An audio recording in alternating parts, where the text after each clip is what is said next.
Hello everyone. Hi, I Purvi. Welcome to our personal tutor channel. आज हम लोग कक्षा 7 का बाल महाभारत पढ़ने वाले हैं. आज हम लोग उसका दूसरा अध्याय पढ़ेंगे, देवव्रत. तो चलो शुरू करते हैं. गंगा एक सुंदर युवती का रूप धारण किए नदी के तट पर खड़ी थी. उनके सौंदर्य और नवयौवन ने राजा शांतनु को मोह लिया था. गंगा बोली, राजन, आपकी पत्नी होना मुझे स्वीकार है, पर इससे पहले आपको मेरी शर्तें माननी होगी. क्या आप मानेंगे? राजा ने कहा, अवश्य. राजा शांतनु ने गंगा की सारी शर्तें मान ली और वचन दिया कि वह उनका पूर्ण रूप से पालन करेंगे. पुत्र हुए, परंतु गंगा ने उनको जीने नहीं दिया. बच्चे के पैदा होते ही वह उसे नदी की बहती हुई धारा में फेंक देती थी और फिर हंसती मुस्कुराती राजा शांतनु के महल में आ जाती थी. अज्ञात सुंदरी के इस व्यवहार से राजा शांतनु चकित रह गए. उनके आश्चर्य और क्षोभ का पारावार न रहता. शांतनु वचन दे चुके थे, इस कारण मन मसोड़ कर रह जाते थे. 7 बच्चों को गंगा ने इसी भांति नदी की धारा में बह दिया. 8वां बच्चा पैदा हुआ. गंगा उसे भी लेकर नदी की तरफ जाने लगी तो शांतनु से ना रह गया. बोले, माँ होकर अपने नादान बच्चों को आकरण ही क्यों मार दिया? करती हो, यह घृणित व्यवहार तुम्हें शोभा नहीं देता.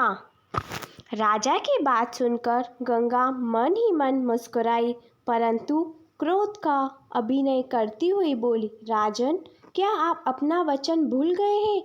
मालूम होता है कि आपको पुत्र से ही मतलब है, मुझसे नहीं.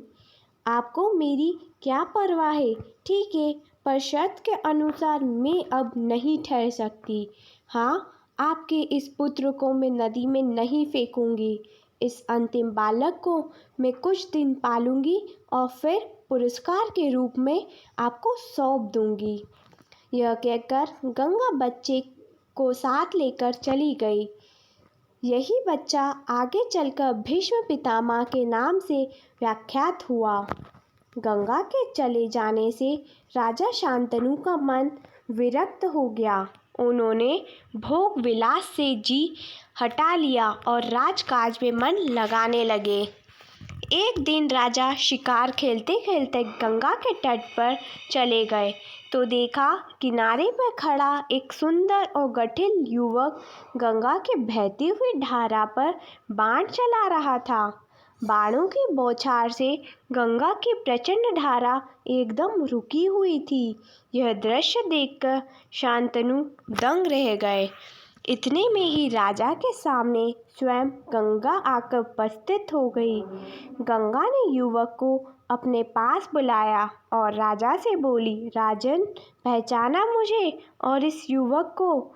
यही आपका और मेरी 8वां पुत्र देवव्रत है. महर्षि वशिष्ठ ने इसे शिक्षा दी है.